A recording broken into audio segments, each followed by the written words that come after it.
Let's get started here on your due diligence. So in today's webinar topic, as usual, I'll kind of talk for the next, 15 to 20 minutes going through due diligence items, but use the chat box and I will do my best to kind of manage what I'm talking about, but also monitor that in case you have any specific questions or unique things that have come up in your business or on a specific deal that you're working on.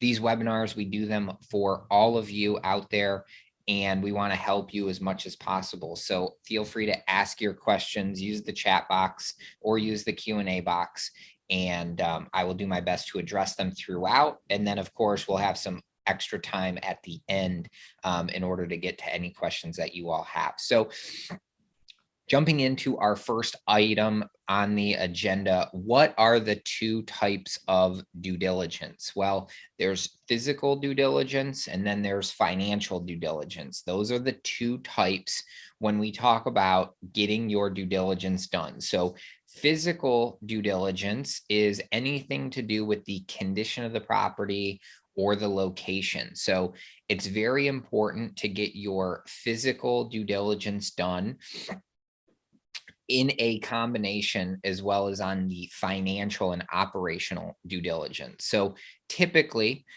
you would first do physical due diligence first, and there's a couple of different phases. And we'll get into like when you have a property under contract, before what you need to get done, and then after. But from a physical due diligence perspective, it's driving the market, making sure that the amenities, the schools, the roads, the accessibility to the apartment community are all in good shape as you expect them. Also checking out the condition of the building. Are you buying a newly built asset where there should really be no deferred maintenance? You need to go and physically double check and verify that there is no deferred maintenance. Or if you are buying a very old property, maybe something built in the 60s or 70s that has not been well maintained, it may need, new roof, new siding, the whole property needs to be upgraded and renovated. You need to go out and do that physical due diligence to really inspect what condition you will be receiving the property in.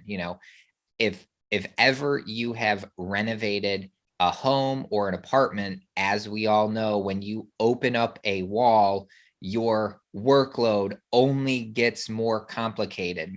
I've never had an instance where we've done demo and found better condition behind the wall than a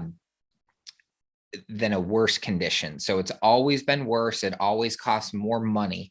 And doing that planning and that physical due diligence upfront is very, very important as you're thinking about the property itself. So shifting gears, the other type of due diligence on the financial side, that's really going through the rent roll, the financials, historical operating income numbers, historical operating expenses, taking a deep dive into those operational items, the financial items for each property.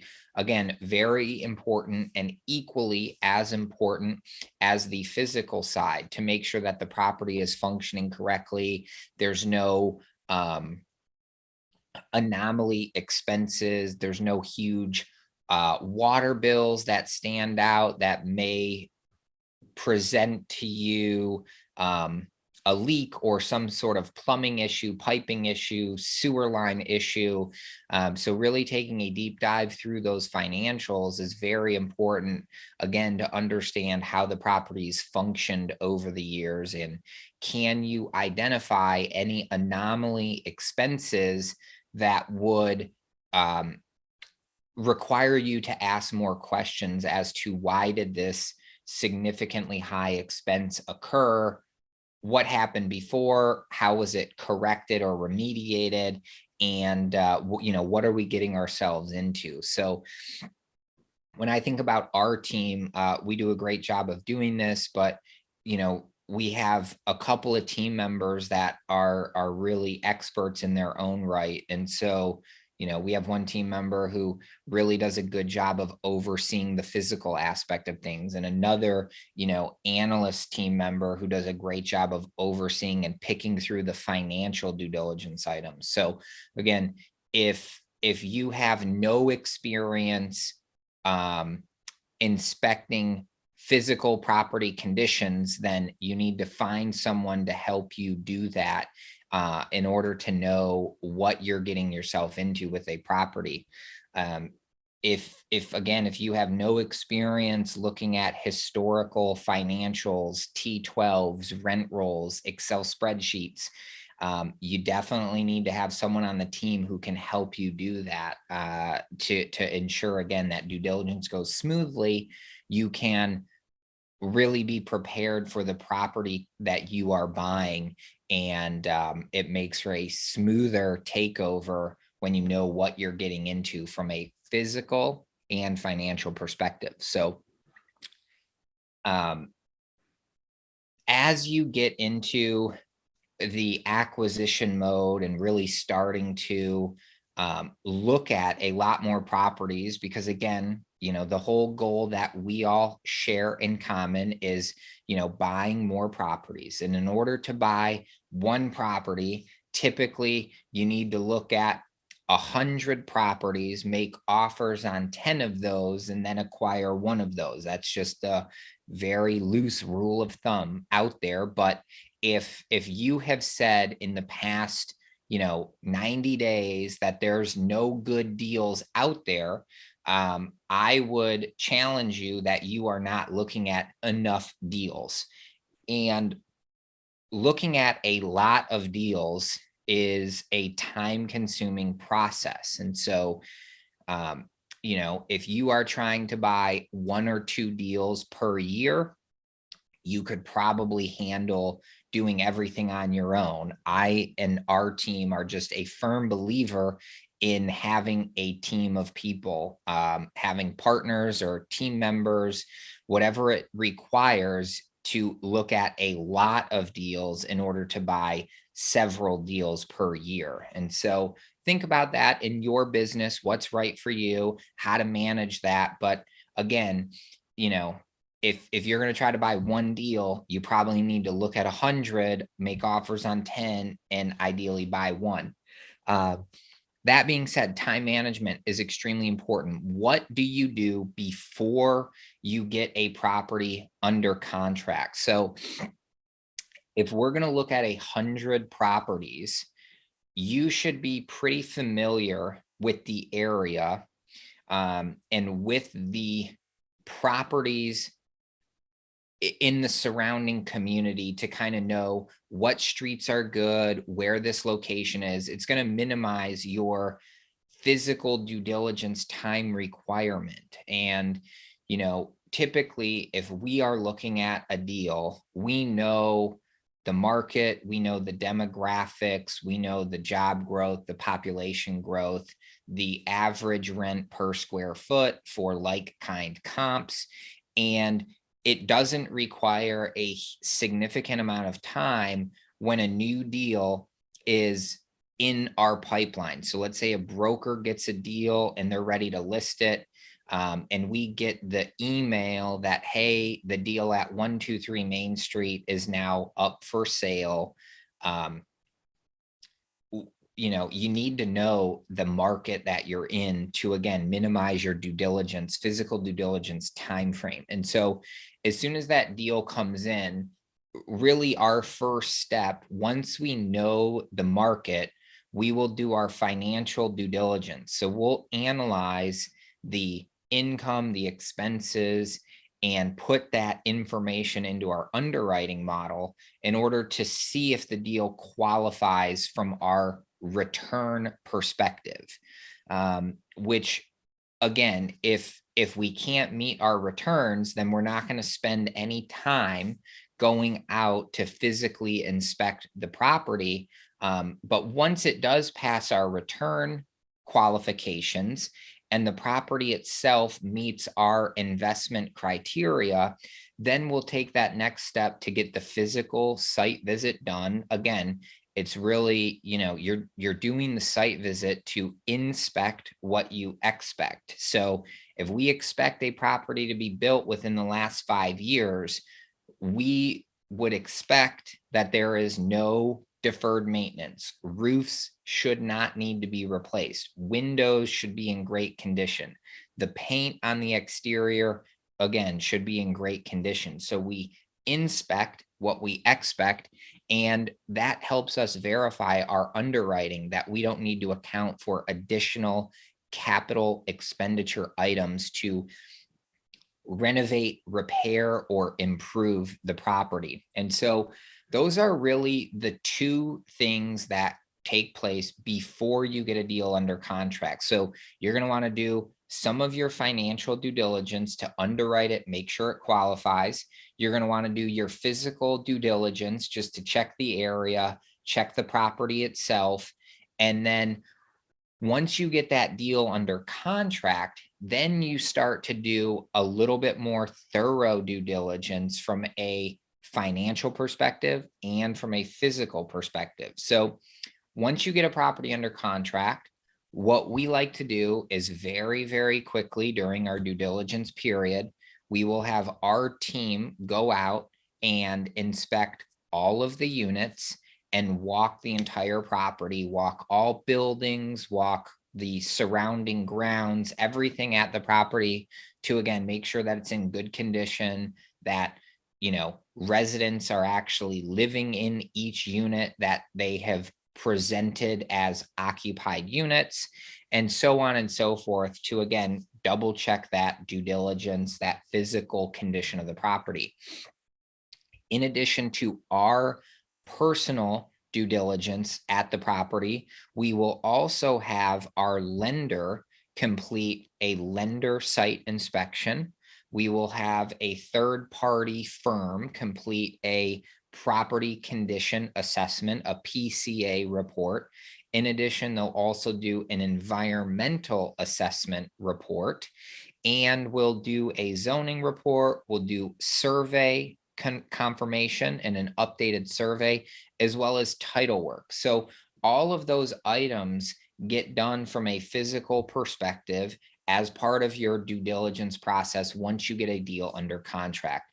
You would not want to engage, in most situations, engage a third-party vendor and start to pay them fees to do a environmental study or a zoning study for a property that you just don't have under contract yet. And so again, it's important once you get it under contract, we like to start as quickly as possible with our own due diligence on site and all of our third-party vendors getting their due diligence done very quickly. Once the property is under contract, from a financial perspective, again, we like to go in very quickly within the next couple of days after we have signed the purchase and sale agreement, or PSA. Once we've signed that PSA agreement, we'll have our team go in and review and audit all of the leases that are in place. We'll verify all of the resident employer information, salary information, their duration of tenant history, as well as any background checks, credit checks, all of that information to, again, make sure that the resident base is as we expect it should be. The residents that are living at the property can afford to pay rent, and we expect them to continue to pay rent.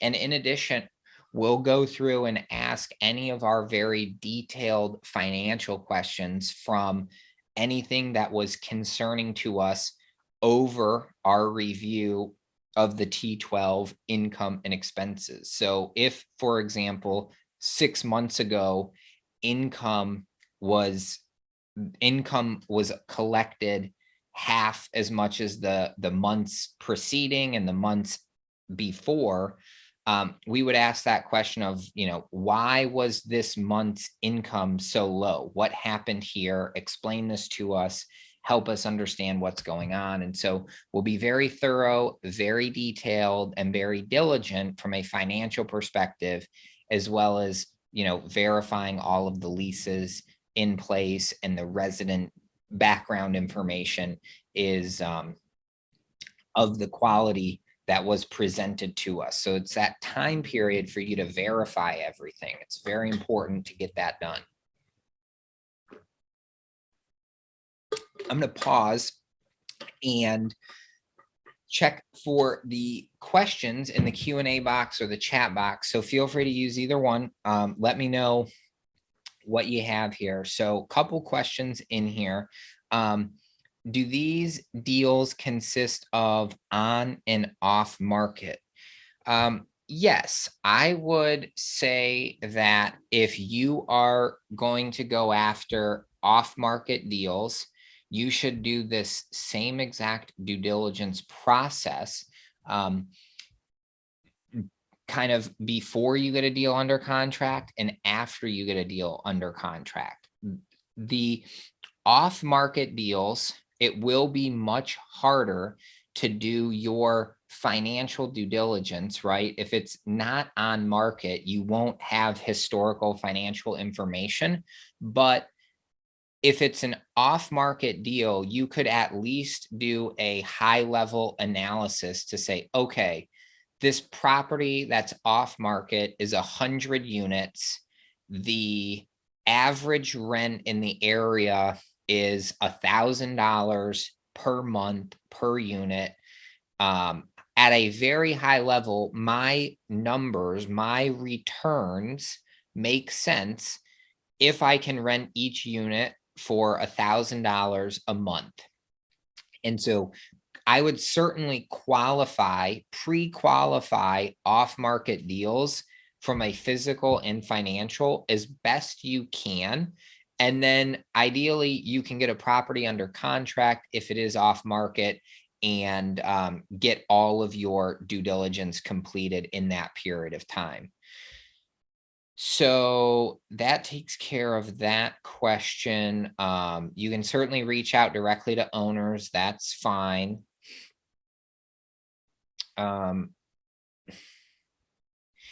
should I approach purchasing a property if I'm not physically in the area? So if you are investing from afar, it is important to have local market knowledge. So either you have previously lived in that market or know someone who does, but our philosophy, and everyone is a little bit different. Our philosophy is, one of our team members or partners actually has to go out and physically look at the property itself and check the surrounding area. So if you get a property under contract, I would certainly pay the cost of traveling, whether you're driving or flying, to go out and verify, again, inspect what you expect.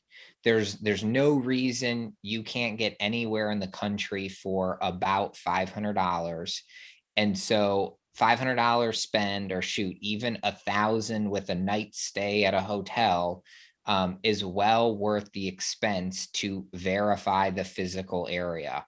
There's so many markets where just a street north or south and the dynamic changes pretty rapidly. So I would encourage you to get a property under contract if you live far away from it.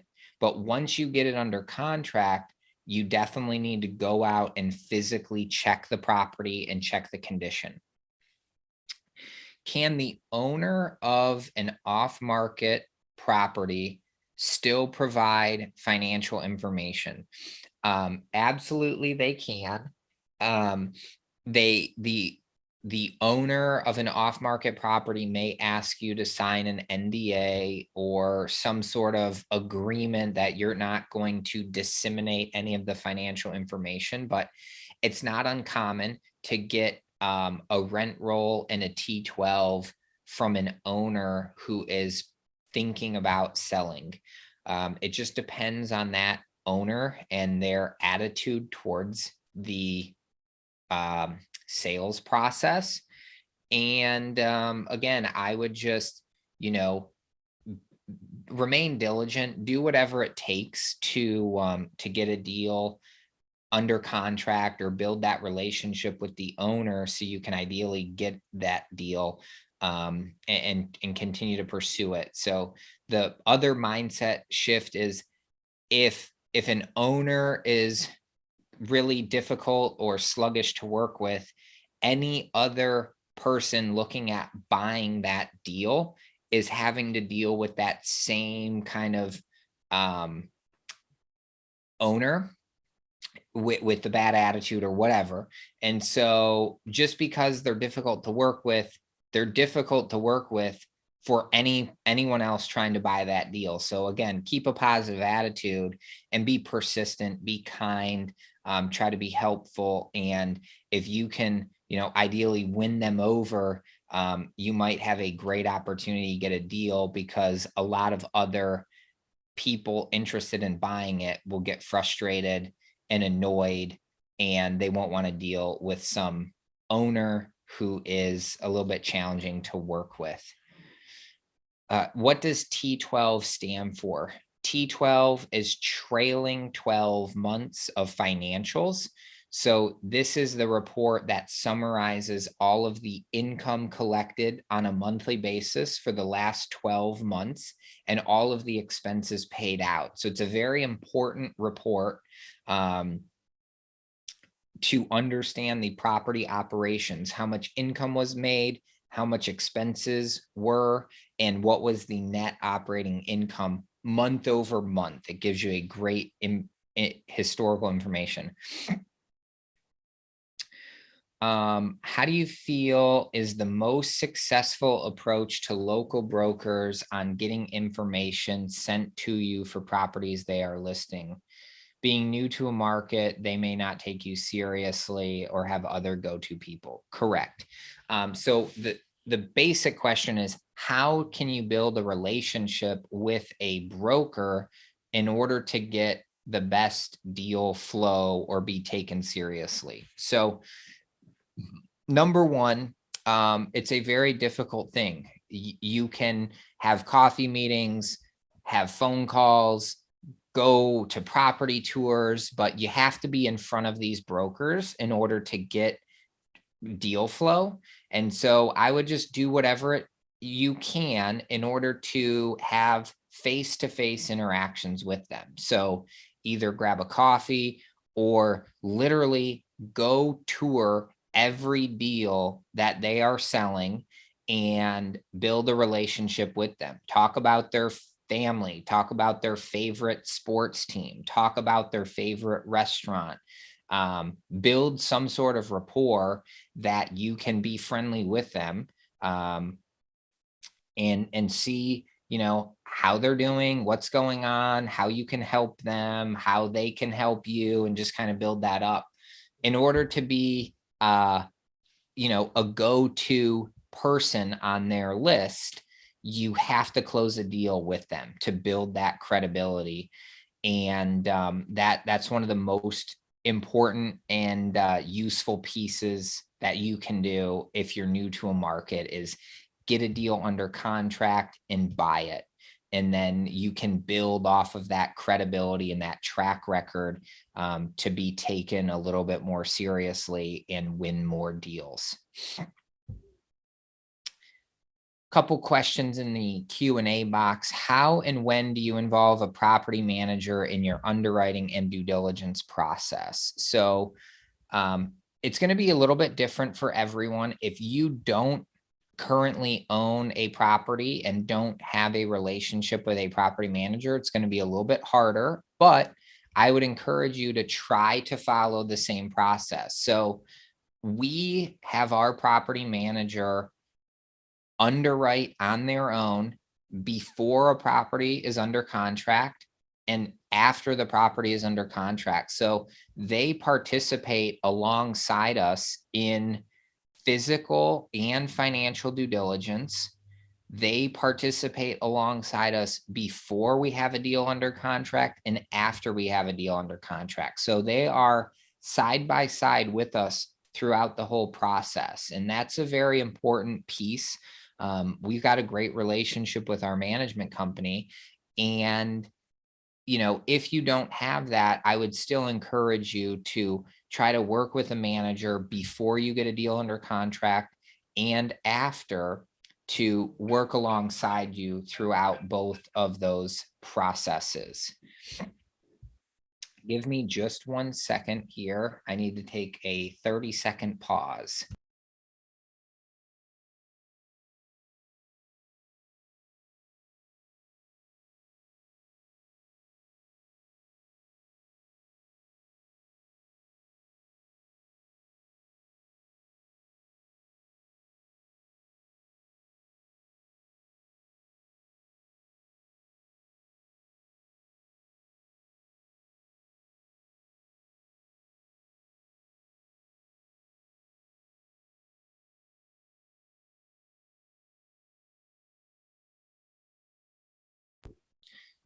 Okay, next question. Is it necessary to build your team as such as a real estate lawyer and accountant before buying a property, so they could review the contract?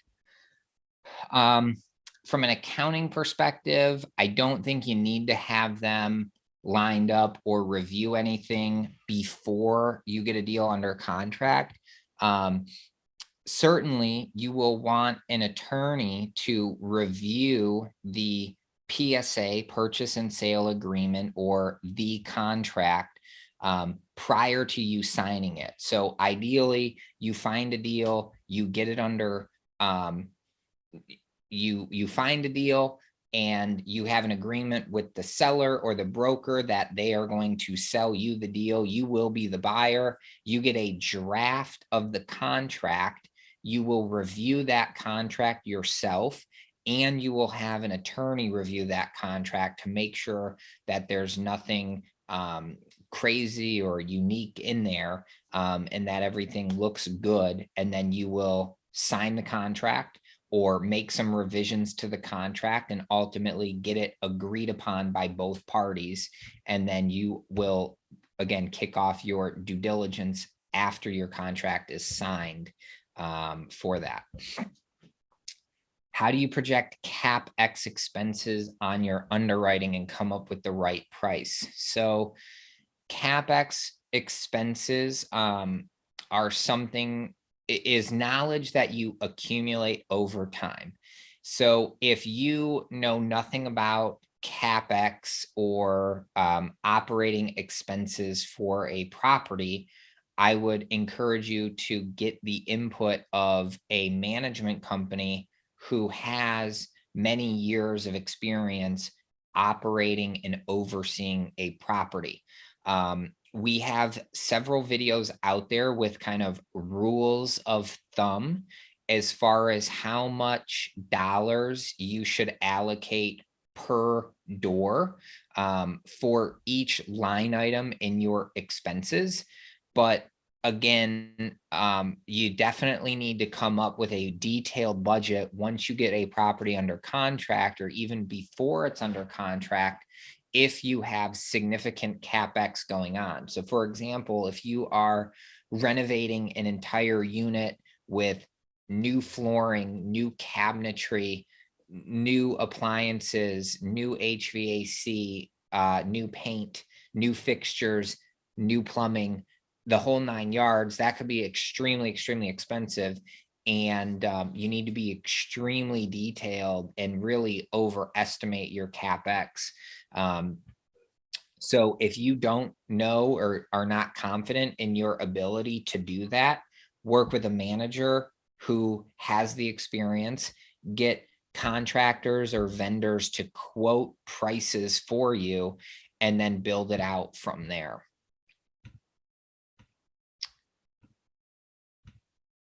Okay. When underwriting a deal, let's see here. A couple more questions in here. let me see here. I'm trying to manage my chat box. How can you prevent a property management company from taking offer to owners that they are currently working with? You can't really do that. So I think building relationships with brokers and property managers is a great source of deal flow. So if you know management companies in your area manage a lot of properties that you are interested in, I would start to talk to them and see if they know if any owner is willing to sell, and maybe you can get some deal flow that way. When underwriting a deal, do you plug in the numbers to a template every time, or is it rebuilding a model specifically to that situation? We have a base template that we use, and then we create an underwriting model for each deal that we look at. We are recording this webinar, so you will get the replay available. It'll be up on the Multifamily Investor Nation following the completion of it. It usually takes us 24 to 48 hours to get the renderings and get it posted. So it will be available. Let's see here. How do you determine if you want to keep an existing property management company? Well, I would figure out the type of job that they're doing. I would evaluate their historical T12, again, the historical income and expenses, see if they're in line. And I would have the current property manager give you a 1-year pro forma of kind of what they expect the property operations to look like from an income and expense perspective. Where can they improve? What their business plan is. And I would also get 2 more property managers to give you the same type of quote with a pro forma. And then you can compare the 3 options and pick the best one. Ideally, I would also interview owners that the management company has worked for to get a reference from them. Do they do a good job? Is their communication adequate? How is their reporting? What type of technology do they use? All of that good stuff. And make sure that they're a good fit to work with you. I don't see any reason why you should always or should never keep an existing management company, but just check in on the job that they're doing. Do your due diligence, do your research, and you can make your decision to work with them or not. Let's see here. Once under contract, how long of a due diligence period do you usually ask for? The typical DD period is 30 days.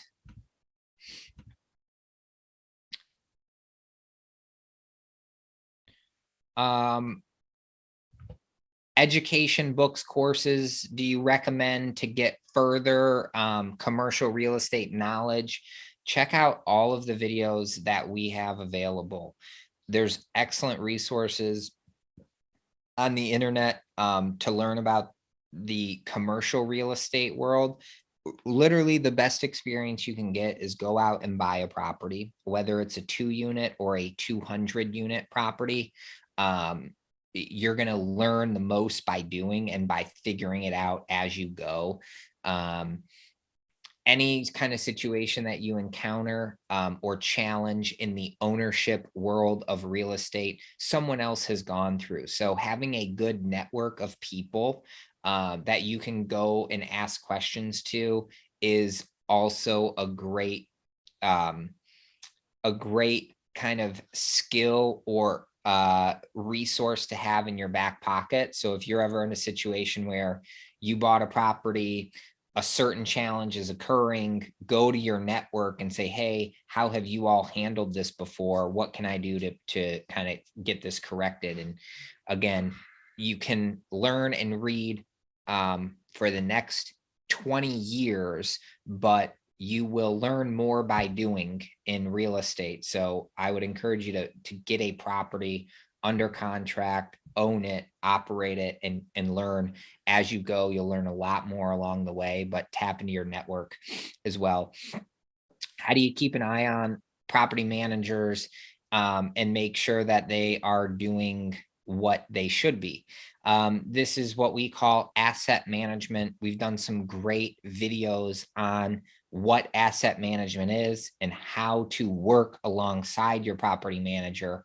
So I would encourage you to check out those videos.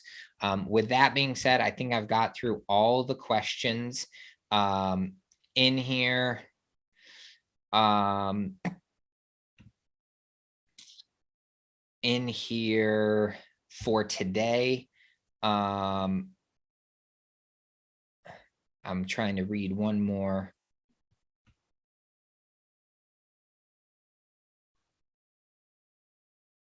Yeah, so Betty, there's a question in here about how to win more deals. Again, we've done several videos on really building relationships with brokers and deal flow strategies. So check that out.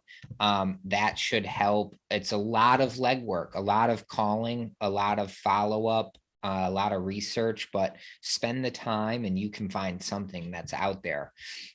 With that being said, thank you everyone for joining our performing due diligence on multifamily webinar today. We have our next webinar coming up, and it is going to be next week, Tuesday, December 28th. Hannah, thank you so much for getting the website updated behind the scenes while I was speaking. Again, phenomenal to work with such great people on our team. It's multifamily and build to rent single family, better together webinar next week. So it's all about the balance of the multifamily apartment communities, as well as these new kind of trendy build to rent single family communities, and what the differences are and why they can be good investments in both. So again, thank you everyone for joining. This webinar replay will be available. Get your ticket to the MFIN Summit coming up January 20th, 21st, and 22nd. And then we'll see you all next week for the webinar on Tuesday at 11 a.m. Eastern. So signing off. Thank you. Have a wonderful rest of the week, and we will catch you next week, Tuesday.